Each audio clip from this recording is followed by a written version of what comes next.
Hello friend, मैं रोहित रंजन। आप सबों को मेरे यूट्यूब चैनल में हार्दिक अभिनंदन है, स्वागत है। दोस्तों, आप देख पा रहे होंगे भली भांति स्क्रीन पर कि आज हम लोग जो टॉपिक लेकर के आए हैं वो हिस्ट्री का है, भारतीय इतिहास का है।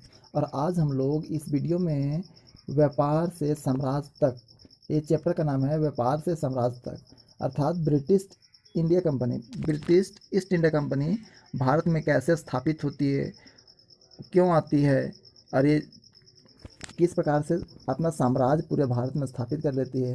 एक व्यापारिक केंद्र से एक साम्राज्य कैसे बना लेती है, इसके पूरे इतिहास को हम लोग, उसके पूरे पृष्ठभूमि को हम लोग इस वीडियो में समझने वाले हैं। तो इस टॉपिक से तो आपको पूरा कहानी पता नहीं चल पा रहा होगा, लेकिन मैं बताता हूँ कि इस वीडियो में हम लोग क्या क्या पढ़ने वाले हैं, कौन से टॉपिक पढ़ने वाले हैं। तो टॉपिक है दोस्तों, ईस्ट इंडिया कंपनी के आगमन के पूर्व की स्थिति। जिस समय ईस्ट इंडिया कंपनी भारत में प्रवेश नहीं की थी, तो उससे पहले भारत की क्या स्थिति थी, उसके पृष्ठभूमि के बारे में थोड़ा सा पढ़ेंगे। उसके बाद मुख्य रूप से पढ़ने वाले हैं ईस्ट इंडिया कंपनी का आगमन। ईस्ट इंडिया कंपनी भारत में आगमन कैसे करती है, किन उद्देश्यों के लेकर के करती है।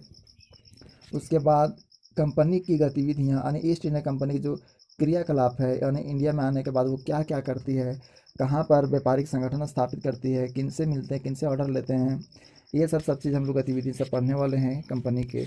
इसके अलावे बंगाल में ईस्ट इंडिया कंपनी, यानी बंगाल उस समय का बहुत ही महत्वपूर्ण इलाका था। वहाँ पर ईस्ट इंडिया कंपनी अपना किस प्रकार से क्रियाकलाप करती है, उसको अपने कब्जे में कैसे लेती है, तो सब हम लोग इस वीडियो में देखने वाले हैं। उसके बाद युद्ध की स्थिति कैसे बनती है, जो कि इसके बाद जो युद्ध की स्थिति बनेगी वो प्लासी के युद्ध और बक्सर के युद्ध में परिणत हो जाएगी। तो एक बार और देख लीजिए कि इसमें हम लोग क्या पढ़ने वाले हैं।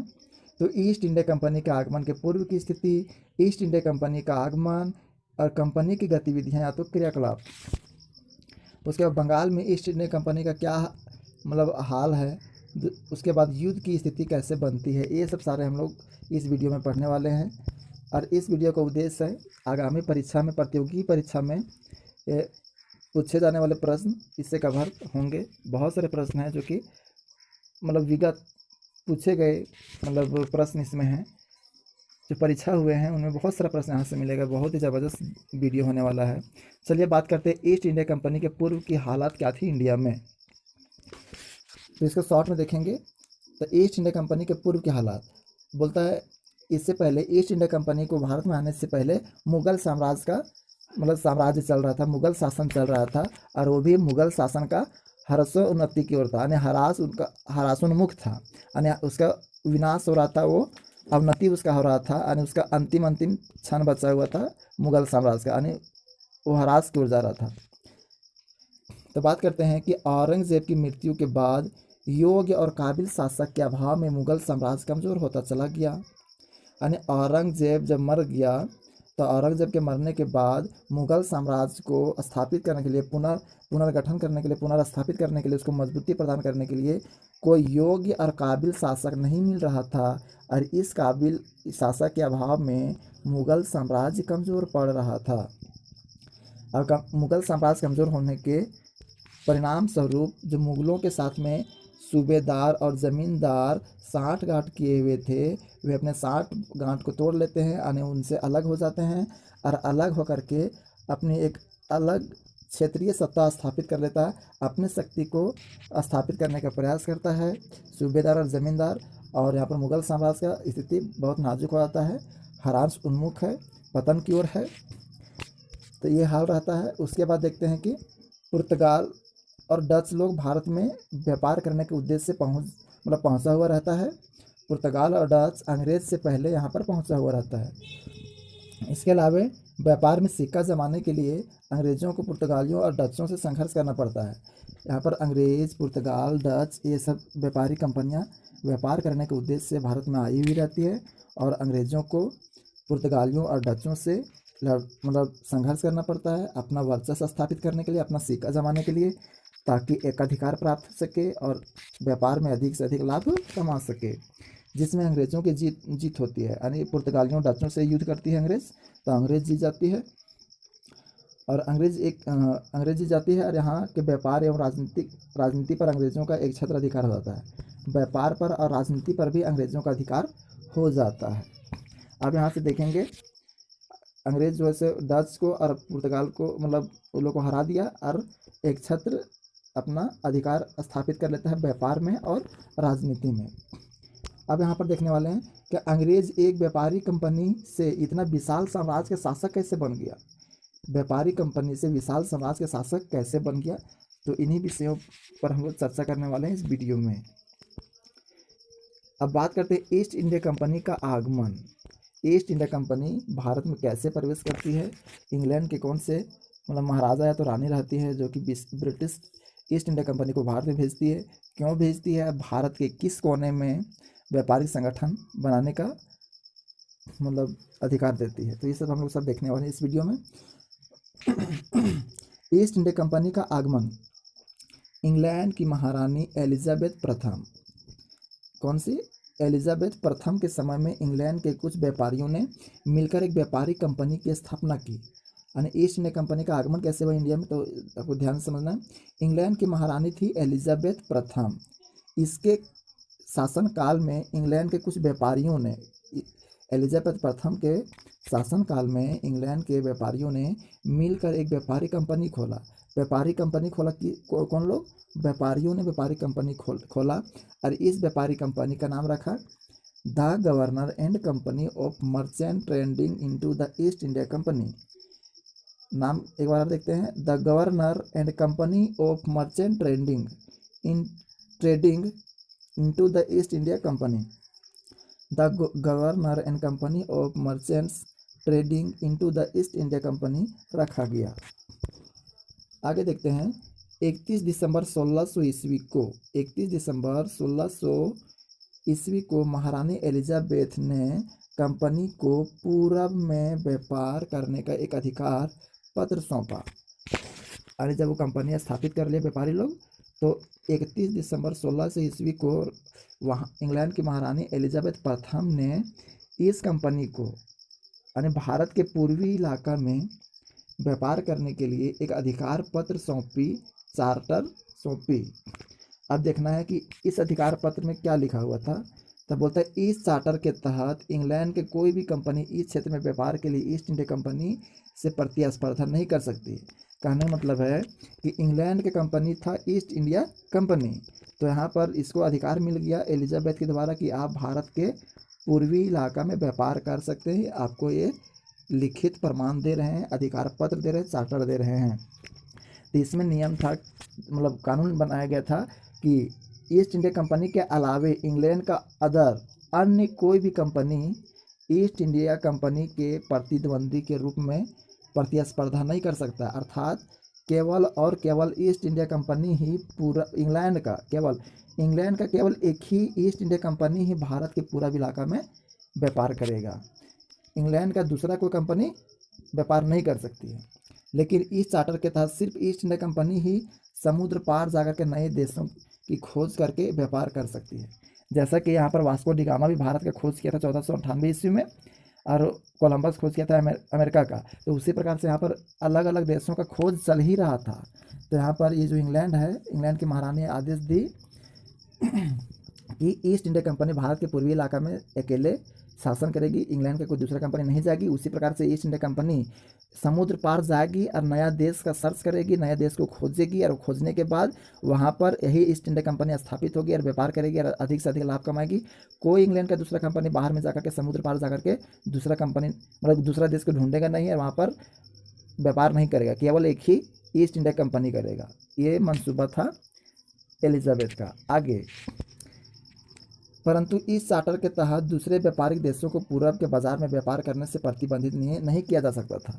ये तो इंग्लैंड के महारानी थी एलिजाबेथ, वो तो एक ही अपने देश के एक ही कंपनी को अधिकार प्राप्त मतलब दी, दूसरे कंपनी को अधिकार नहीं दी। लेकिन ये दूसरे देशों को यानी इंग्लैंड के अतिरिक्त कोई दूसरा देश चाहेगा कि भारत के पूर्वी इलाका में यानी पूरब के बाजार में जाकर के व्यापार करे, तो वो स्वतंत्र है करने के लिए वो कर सकता है। उस पर रानी एलिजाबेथ का कोई प्रभाव नहीं है, केवल और केवल उसका प्रभाव अपने देश के दूसरे कंपनी पर। ये कंपनी तो स्थापित हो चुका था ईस्ट इंडिया कंपनी, और इसके अलावा कोई दूसरा इंग्लैंड की कंपनी नहीं लग सकती थी। अगर कोई दूसरा देश पूरा देश में जाकर के भारत के पूर्वी इलाका में जाकर के ये व्यापार करना चाहता है, वो कर सकता है, उस पर कोई पाबंदी नहीं है। आगे, ईस्ट ईस्ट इंडिया कंपनी के भारत आगमन के पहले, यानी ईस्ट इंडिया जो कंपनी जो है ना भारत आ रही थी, तो उससे पहले 17 मई 1498 ईस्वी को वास्को डी गामा नामक पुर्तगाली नाविक उत्तर मासा अंतरित होते हुए कालीकट पहुंच चुका था। यानी ये जो लाइन का कैसी कह रही है, तो ये लाइन यही कहना चाहती है कि ईस्ट इंडिया कंपनी भारत में 1600 ईस्वी में आया। तो 1600 ईस्वी में ईस्ट इंडिया कंपनी स्थापित होने से पहले, इंग्लैंड को भारत में आने से पहले पुर्तगाल भारत में व्यापारिक केंद्र के रूप में उभर चुका था, यानी यहाँ पहुँच चुका था। तो कब पहुँचा था? तो 17 मई 1498 ईस्वी को कौन आया था? तो पुर्तगाल का एक नाविक था, उसका नाम था Vasco da Gama. Vasco da Gama पुर्तगाल के था, वो सबसे पहले भारत पहुंच गया था। भारत कौन सी जगह पर पहुंचा था? कालीकट में पहुंचा था। इसके बाद ये पुर्तगाल के बाद हॉलैंड वासी भी व्यापार के उद्देश्य से भारत पहुंच चुका था, यानी हॉलैंड भी इंग्लैंड से पहले आया था, पुर्तगाल भी इंग्लैंड से पहले आया था। सबसे पहले पुर्तगाल आया। आगे, भारत में उच्च किस्म के रेशम, सूती कपड़े, काली मिर्च, लौंग और इलायची, नील पाए जाते थे। फिर से देखिए, भारत में मतलब उच्च किस्म के यानी हाई क्वालिटी के रेशम, सूती वस्त्र, काली मिर्च, लौंग, इलायची और नील, ये पाए जाते थे उच्च किस्म के। और इन सभी वस्तुओं का यूरोप के बाज़ार में काफ़ी मांग था, यानी यूरोप के बाज़ार में इन चीज़ों का बहुत मांग था। और ये जो व्यापारी थे, जो डच थे, ये पुर्तगाल के जो थे व्यापारी लोग, और इंग्लैंड के जो व्यापारी थे, ये लोग क्या करते थे? ये व्यापारी भारत से सस्ते दामों पर इन वस्तुओं को खरीदते थे और यूरोपीय बाजार में भारी मुनाफा कमाते हुए बेच देते थे। भारत में सस्ता दाम में खरीदता था और यूरोप के बाज़ार में महंगा में बेच देता था और बहुत ज़्यादा मुनाफा कमाता था। उसी प्रकार से वास्को डी गामा भी जब भारत से वापस गया तो अपने साथ मसाला लेकर के गया और मसाला बेचा, और इसने इस मसाले को बेच करके अपने यात्रा का खर्च का भरपाई किया, यानी उसे आने जाने में जितना भी पैसा खर्चा हुआ होगा उस मसाला को बेच करके भरपाई भी किया और भारी मात्रा में मुनाफा भी कमाया। आगे है, यूरोपीय कंपनियों के बीच में प्रतिस्पर्धा होने से भारतीय बाज़ारों में इन सामानों की कीमतें बढ़ने लगी। कहने मतलब है कि यूरोपीय कंपनी भारत में बहुत सारे आने लगी। इंग्लैंड के तो एक ही कंपनी थी, ईस्ट इंडिया कंपनी, लेकिन अन्य देश भी, यूरोप के अन्य देश भी भारत में आने लगा। जैसे कि पुर्तगाल सबसे पहले आया, उसके बाद डच आया, उसके बाद फिर ये इंग्लैंड वगैरह सब आने लगा। तो इस तरह से भारत में आकर के बाज़ारों में इन सामानों की कीमत बढ़ने लगा। क्यों बढ़ने लगा? क्योंकि यूरोपीय कंपनी आकर के यहाँ पर होड़ करने लगा, प्रतिस्पर्धा करने लगा। तो इसके वजह से भारतीय बाज़ारों में इन सामानों की कीमत बढ़ गया। और इस बढ़ने वाला कीमत की वजह से, जिसके वजह से इन कंपनियों का मुनाफा घटने लगा, और इस तरह से कंपनियों को घाटा होने लगा। मुनाफा जब घट गया तो घाटा होबे करेगा। तो इस वजह से ये व्यापारी कंपनियां आपस में लड़ने लगी। ये कंपनियां आपस में क्यों लड़ने लगी? लड़ेगी तो जो जीतेगी वहाँ पर रहेगी, एक अधिकार स्थापित करेगी अपने, और बाकी बात जो हारी हुई रहेगी वो डर से अपना भागेगा वो, और जो बचेगा वहाँ पर वो एक छत्र अधिकार कायम करेगा और अधिक से अधिक अपने सामान को बेचेगा और लाभ कमाएगा। इस वजह से वो लोग आपस में लड़ाई करने लगा। अब क्या हुआ कि व्यापारी कंपनी अपनी अपनी व्यापारिक बस्तियों की किलेबंदी करने लगी। जब लड़ाई झगड़ा होने लगा, संघर्ष होने लगा, तो पुर्तगाल का जो एरिया था वो अपना किलेबंदी करने लगा, डच वाले जो है अपना एरिया को किलेबंदी करने लगा, इंग्लैंड वाले अपने एरिया को, जिस एरिया में वो मतलब व्यापार करता था तो उस एरिया को किलेबंदी करने लगा। और किलेबंदी करने की वजह से मतलब वो किलेबंदी कर रहा है, मतलब उसका बाप का नहीं था, तो वहाँ पर भी शासक था, तो जिस कारण वहाँ के स्थानीय शासक से उसे उलझना पड़ा। जो किलेबंदी कर रहा है, ऐसा कर रहा है जैसे मतलब उसका है, तो वो गलत था। तो वहाँ के जो स्थानीय शासक था तो उससे वो उलझन हो गया उनका, यानी उलझन होने का मन कारण क्या था? वहाँ के शासक उसको बोलता होगा, मना करता होगा, किलेबंदी आप यहाँ नहीं कर सकते हैं। बोलता व्यापार के साथ साथ इन कंपनियों को राजनीति में भी हस्तक्षेप करना पड़ा। अभी जो व्यापारी कंपनियां हैं वो व्यापार के साथ साथ में राजनीति, यानी जैसे वहाँ के शासक से उलझ रहा है तो इसका मतलब क्या चाहिए? वो राजनीति में हस्तक्षेप कर रहा है। तो राजनीति में भी हस्तक्षेप करना पड़ा। क्यों करना पड़ा? ताकि राजनीति से, यानी राजनीतिक रूप से वो मजबूत बन सके और व्यापार में एकाधिकार स्थापित कर करके भारी मुनाफा वो कमा सके। इस उद्देश्य से वो व्यापार के साथ साथ में राजनीति में भी हस्तक्षेप करना प्रारंभ कर दिया। तो ये बात था क्या? ईस्ट इंडिया कंपनी का आगमन, और ये हाल था ये ईस्ट इंडिया कंपनी का। उसके बाद बात करते हैं कि ये कंपनी का क्या गतिविधि है, ये कंपनी और क्या करने लगा। जब उस आगे देखते हैं ईस्ट इंडिया कंपनी अपना विस्तार किस तरह से करता है, तो बोलता है कि भारत में व्यापारी कोठियाँ स्थापित करने के लिए ब्रिटेन के सम्राट जेम्स प्रथम ने 1908 ईस्वी में 1908 ईस्वी में कैप्टन हॉकिंस को राजदूत बनाकर जहांगीर के दरबार में भेजा। बहुत इंपॉर्टेंट है, इसको ध्यान से याद रखिएगा। कंपनी की गतिविधियों के अंतर्गत कैसे पढ़ेंगे कि भारत की व्यापारिक कोठियाँ स्थापित करने के लिए ब्रिटेन के सम्राट, उस समय सम्राट कौन था, जेम्स प्रथम ने, अब बात आ गई 1908 का, जिस समय 1600 ईस्वी में स्थापित हो रहा था कंपनी, उसमें एलिजाबेथ थी। अब आ गया है बात कैसी 1900 ईस्वी का। तो जेम्स प्रथम उस वहाँ का सम्राट था, तो उसने 1908 ईस्वी में कैप्टन हॉकिंस को राजदूत बनाकर के जहांगीर के दरबार, मुगल सम्राट जहांगीर के दरबार में भेजा। और उसमें मुगल का ये जो शासक था वो जहांगीर था, उसके दरबार में जेम्स प्रथम ने कैप्टन हॉकिंस को भेजा राजदूत बना करके। क्यों भेजा, तो व्यापारिक कोठियाँ स्थापित करने का आग्रह लेकर के, अनुमति मांगने के लिए गया था। हॉकिंस अपने प्रयास से सूरत में व्यापारिक कोठी खोलने में सफल रहा। और ये जो हॉकिंस है, हॉकिंस वो बात कर लिया किससे, जहांगीर से बात कर लिया, और जहांगीर इसको ऑर्डर दे दिया। तो ये हॉकिंस जो है से अपना व्यापारिक कोठी सूरत में खोला। आपको याद रखना है, हॉकिंस सूरत में खोला, यानी सूरत में व्यापारिक कोठी किसने खोला, तो हॉकिंस ने खोला। तो ये इंपॉर्टेंट प्रश्न है। उसके बाद हॉकिंस का शासनकाल खत्म हो जाता है, तो उसके बाद टॉमस रो आता है। टॉमस रो भी भारत आया, जिसे जेम्स प्रथम ने इसको भेजा था। जेम्स प्रथम ने इसको भेजा था और मुगल दरबार में समुद्री तटों पर अंग्रेजी व्यापारी कोठियाँ स्थापित करने के उद्देश्य से भेजा। जेम्स प्रथम ने, वहाँ के शासक था ना, सम्राट था, तो जेम्स प्रथम ने टॉमस रो को भेजा, कैप्टन हॉकिंस को भेजा था, तो वो सूरत में स्थापित किया, यानी सूरत में व्यापारी कोठी खोलने का अनुमति उसको मिल गया। उसके बाद एक और को भेजा, टॉमस रो को भी भेजा जेम्स प्रथम ने, और बोला उसको कैसे कि समुद्री तट पर अंग्रेजी का व्यापारी कोठी खोलने के लिए अनुमति लेना है। तो इस वजह से टॉमस रो को वहाँ पर भेजा। अब टॉमस रो को वहाँ पर वापस इंग्लैंड जाने तक, यानी जब तक भारत में रहा, तो काफ़ी दिनों तक रहा वहाँ पर, काफ़ी साल तक, तब तक वहाँ पर सूरत में ईस्ट इंडिया कंपनी मजबूत हो चुका था। ईस्ट इंडिया कंपनी मजबूत हो चुका था, अपना स्थिति सुदृढ़ कर चुका था। इसके अलावा ये जो है टॉमस रो, भारत के और कौन कौन भाग, जैसे कि आगरा हो गया, भड़ौच हो गया, और अहमदाबाद में अंग्रेजी कोठियाँ स्थापित हो चुकी थी। सूरत में तो अंग्रेजी कोठियाँ स्थापित हो चुकी थी, इसके अलावा आगरा में, भड़ोच में, अहमदाबाद में अंग्रेजी कोठी स्थापित हो चुकी थी। सूरत में हॉकिंस ने, हॉकिंस के प्रयास से सूरत में व्यापारी कोठी खोला गया, और टॉमस रो के प्रयासों से आगरा में, भड़ोच में और अहमदाबाद में अंग्रेजी व्यापारी कोठी खोला गया। अब ये लोग धीरे धीरे अपना समाज को बढ़ा रहे हैं, और वो 17वीं शताब्दी के उत्तरार्ध में भारतीय राजनीति में दिलचस्पी लेने लगा। अब धीरे धीरे वो तो पैसा कमाने लगा, इससे कोठी बढ़ा करके पैसा बढ़ने लगा, तो धीरे धीरे राजनीतिक स्थिति में भी वो लोग, यानी राजनीतिक गतिविधि में वो लोग दिलचस्पी लेने लगा, हस्तक्षेप करना शुरू करने लगा। अब बात करते हैं बंगाल में ईस्ट इंडिया कंपनी, यानी बंगाल जो है उस समय का बहुत महत्वपूर्ण स्थान था। अब बंगाल में ईस्ट इंडिया कंपनी स्थापित हो गया। अब बोलता है शाहजहाँ ने पुर्तगालियों से कुछ क्रोधित होकर के उन्हें बंगाल से बाहर कर दिया। अब देखिए अभी शाहजहाँ का कार्यकाल आया, शाहजहाँ पुर्तगाली से क्रोधित हो गए और उसको बंगाल से बाहर कर दिया, और अंग्रेज़ों को बंगाल में सीमित क्षेत्रों में व्यापार करने की इजाज़त दे दिया। अब देखिए बंगाल में भी ईस्ट इंडिया कंपनी घुस गया।